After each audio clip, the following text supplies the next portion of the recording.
എപ്പോൾ കഴിക്കണം, എങ്ങനെ കഴിക്കണം, എന്ത് കഴിക്കണം എന്ന് പറഞ്ഞു തന്ന നേതാവാണ് സല്ലല്ലാഹു അലൈഹി വഅലിഹി വസഹബിഹി വസല്ലം തങ്ങൾ. പ്രിയമുള്ളവരെ, ക്യാൻസർ എന്ന മഹാമാരി എന്ന നമ്മുടെ നാട്ടിൽ നമ്മുടെ എല്ലാവരുടെയും ഇമ്മീഡിയറ്റ് റിലേഷനിൽ ഒരാളെങ്കിലും ക്യാൻസർ പേഷ്യന്റ് ഉണ്ടല്ലോ. ക്യാൻസറിനെ കുറിച്ച് പറയുന്ന നല്ല ഒരു പഠനങ്ങൾ മുഴുവനും ഇത് ഭക്ഷണത്തിൽ നിന്ന് വരുന്ന രോഗമാണ്, നിങ്ങൾ ഉപയോഗിക്കുന്ന ഭക്ഷ്യപദാർത്ഥങ്ങളിൽ നിന്നാണ്. എന്തൊരു കഷ്ടകാലമാണ് നമുക്കുള്ളത്. ആരോഗ്യത്തിന് വേണ്ടി കഴിക്കുന്ന ഭക്ഷണം മരണകാരണമാകുന്ന രോഗം സമ്മാനിക്കുന്ന കാലമാണ്. നമുക്ക് ഭക്ഷണങ്ങൾക്ക് യാതൊരു ക്രമവുമില്ല, ഒരു നിയന്ത്രണവുമില്ല. ബഹുമാനപ്പെട്ട ഇമാം ബുസീരി തങ്ങളെ പിന്നീട് അത് വിശദീകരിക്കുന്നുണ്ട്.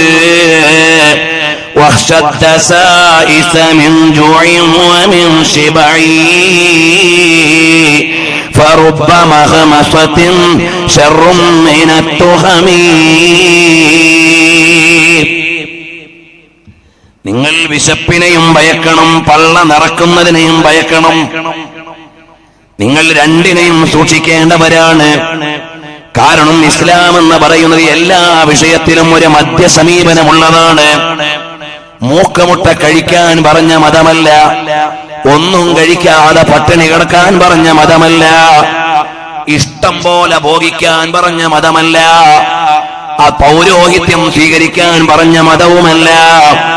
എല്ലാത്തിനും ഒരു മധ്യനിലവാരം നൽകിയിട്ടുള്ള മതമാണ്. ഉമ്മത്തുൻ വസതാണ്.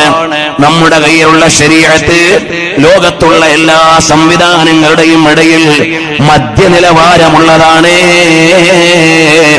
നിങ്ങൾ അത് വിട്ടുകളയാൻ പാടില്ല.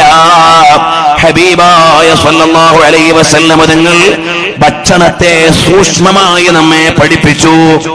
ചില ചൂടുള്ള ഭക്ഷണം നബിതങ്ങൾ കഴിച്ചാൽ അതിന്റെ കൂടെ തണുപ്പുള്ള ഭക്ഷണം കഴിക്കും. എന്നിട്ട് പറയും ഹർറഹാദാ ബർദുഹാദാ, ഇതിന്റെ ചൂട് ഇതിന്റെ തണുപ്പിതാ മാറ്റിയിരിക്കുന്നു. ചിലപ്പോ കക്കരിയും ഈത്തപ്പഴവും കൂടെ കഴിക്കും സയ്യിദുൽ വറ റസൂലുള്ളാഹി സല്ലല്ലാഹു അലൈഹി വസല്ലം. ഈത്തപ്പഴം നല്ല ചൂടുള്ള ഭക്ഷണം. അത് കൂടുതൽ കഴിച്ചാൽ ചിലപ്പോൾ ശരീരത്തിന് കൂടുതൽ ഹീറ്റാവും. പൈൽസിന്റെ ഒക്കെ അസുഖമുള്ള ആളുകൾക്ക് ചിലപ്പോൾ ബ്ലഡ് പോയെന്ന് വരും. അത്രയും ഹീറ്റുള്ള സാധനമാണ്. നബി സല്ലല്ലാഹു അലൈഹി വസല്ലം നിങ്ങൾ പഠിപ്പിച്ചു, അത് നിങ്ങൾ കഴിക്കുമ്പോൾ അതിന്റെ കൂടെ അതിന്റെ ചൂടിനെ കെടുത്താൻ കഴിയുന്ന തണുപ്പുള്ള ഭക്ഷണം കൂടി കഴിക്കണം. അവിടുന്ന് അങ്ങനെ പഠിപ്പിച്ചു. ഇങ്ങനെ ഓരോന്നിന്റെയും ഒരു സീക്വൻസ്, ഓരോന്നിന്റെയും ഒരു സന്തുലിതാവസ്ഥ നബി സല്ലല്ലാഹു അലൈഹി വസല്ലം നിങ്ങൾ എല്ലാത്തിനും പഠിപ്പിച്ചിട്ടുണ്ട്. നിങ്ങൾ പട്ടിണി കിടന്നു പോയാൽ ചിലപ്പോൾ അല്ലാഹനെ മറന്നെന്ന് വരാം, ഇബാദത്ത് ചെയ്യാൻ ആരോഗ്യമില്ലെന്ന് വരാം. മൂക്കമുട്ട കഴിച്ചാൽ ചിലപ്പോൾ ഉറങ്ങിപ്പോയെന്ന് വരാം, നിസ്കാരം നഷ്ടപ്പെട്ടു പോയെന്ന് വരാം. മധ്യനിലവാരത്തിൽ നിങ്ങൾ നീങ്ങിയാൽ എല്ലാ കാര്യങ്ങളും നടക്കും. ഇതാണ് ഇസ്ലാമിക ശരീഅത്തിന്റെ സംവിധാനം.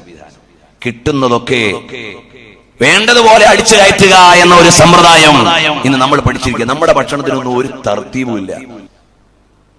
ആലോചിച്ചു നോക്കൂ, നമ്മുടെയൊക്കെ ഭക്ഷണക്രമങ്ങൾ നമ്മളെ എല്ലാ നിലയിലും താളം കെടുത്തുകയാണ്. ടൈമിംഗ്, ഭക്ഷണത്തിന്റെ ടൈമിംഗ് വരെയുണ്ട്. കാരണം എന്താ? അല്ലാഹു സുബ്ഹാനഹു വ തആല വലിയ വലിയ സംവിധാനമാണ് വെച്ചിരിക്കുന്നത്. നിങ്ങൾ എല്ലാ ദിവസവും സാധാരണയായി 9 മണിക്ക് നാസ്ത കഴിക്കുന്ന ആളാണെങ്കിൽ നിങ്ങളുടെ ആമാശയം ആ 9 മണിക്ക് ഭക്ഷണം സ്വീകരിക്കാൻ റെഡിയായിട്ട് ഇങ്ങനെ നിൽക്കുകയായിരിക്കും. ചെല്ലുന്ന ഭക്ഷണത്തെ ദഹിപ്പിക്കാനുള്ള അസിഡിറ്റിയോടുകൂടി കാത്തിരിക്കും. അപ്പൊ 9 മണിക്ക് ചെല്ലുന്നില്ല, ആദ്യം ഒരു കാളൽ, പിന്നെ അത് റിക്കവർ ചെയ്യും. നിങ്ങളുടെ വിശപ്പിനെ കൊന്നു. കുറച്ച് കഴിയുമ്പോഴേക്ക് നിങ്ങളുടെ ഭക്ഷണത്തെ ദഹിപ്പിക്കാനുള്ള അസിഡിറ്റി നിങ്ങളുടെ പള്ളയിൽ ഉണ്ടാവില്ല, ഡിസോർഡറായി. രാത്രിയിൽ വാഹനം ഓടിക്കുന്ന ആളുകൾ, അവർക്കതാ ഒരു പ്രാവശ്യം ബ്രെയിനിൽ നിന്ന് മെസ്സേജ് വരും, ഉറക്ക് വരുന്നുണ്ട്. അള്ളാഹു വെച്ചിരിക്കുന്ന സംവിധാനമാണത്.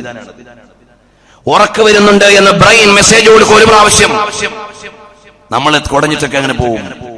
രണ്ടാമത് നിങ്ങളുടെ ഉറക്ക് വരുന്ന മെസ്സേജ് ബ്രെയിൻ തരില്ല. അപ്പോഴാണ് വണ്ടി എവിടെ പോയിട്ട് മുട്ടുമ്പോഴേ പിന്നെ ബ്രെയിൻ ബോധേഡാവും. അള്ളാഹു വെച്ചിരിക്കുന്ന സംവിധാനമാണിത്. ഇതുപോലെ ഓരോ അവസ്ഥയിലും ഓരോ രീതിയിലും ഖാലിഖായ റബ്ബിന്റെ സംവിധാനങ്ങളുണ്ട്.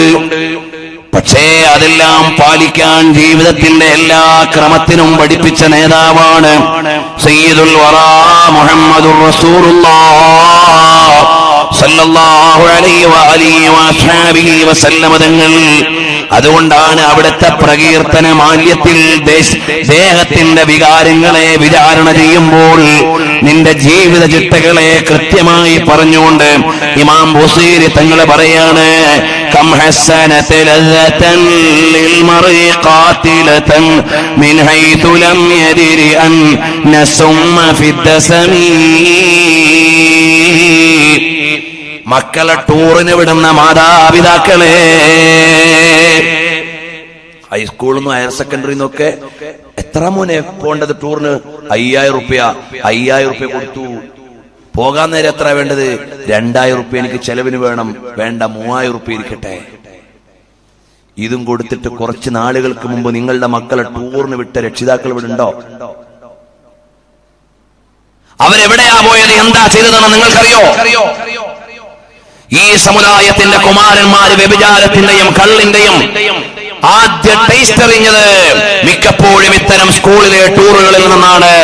എന്ന് വായിച്ചിട്ടും പഠിച്ചിട്ടും വിവേകം നേടാൻ കഴിഞ്ഞിട്ടില്ലെങ്കിൽ നിങ്ങളുടെ മസ്തിഷ്കം ആർക്ക് പണയം വെച്ചിരിക്കുന്നു?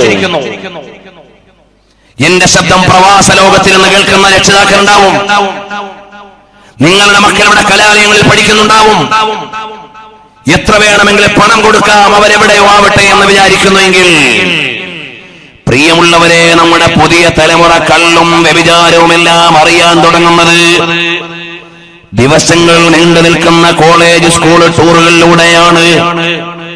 പരലോകത്തെ വിചാരമുണ്ടെങ്കിൽ നിങ്ങളുടെ മക്കളെ നിങ്ങൾ യാത്രയ്ക്ക് നിങ്ങൾക്ക് കൂട്ടിക്കൊണ്ടുപോകാം, അനുവദിക്കപ്പെട്ട സ്ഥലങ്ങളിൽ കൊണ്ടുപോകാം. അതിനൊന്നും ശർഅ് എതിർക്കുന്നില്ല. ആണും പെണ്ണും അധ്വാനിച്ച പണം കൊടുത്തത് എന്ന വിവേകം നിങ്ങളിൽ വരുന്നില്ല. ഇവിടെയൊക്കെയോ നമ്മുടെ ജീവിത സങ്കല്പങ്ങൾ ഉടഞ്ഞു പോവുകയാണ്. അതുകൊണ്ട് എന്റെ മോന് ലോകവിവരം കിട്ടാൻ, എന്റെ മോന് കൂട്ടുകാരെ കിട്ടാൻ അവർക്ക് പല ന്യായങ്ങൾ ഉണ്ടാവും. പക്ഷേ ലിൽ മർഇ ഖാതിലത്തുൻ, മനുഷ്യനെ അത് കൊന്നുകളയുന്നതാണ്. അതുകൊണ്ട് മിൻ ഹൈതു ലം യദ്രി അന്ന സുമ്മ ഫിദ്ദസമി, അതാ കൊഴുപ്പിൽ വിഷം പൊതിഞ്ഞു വച്ചിരിക്കുകയാണ്.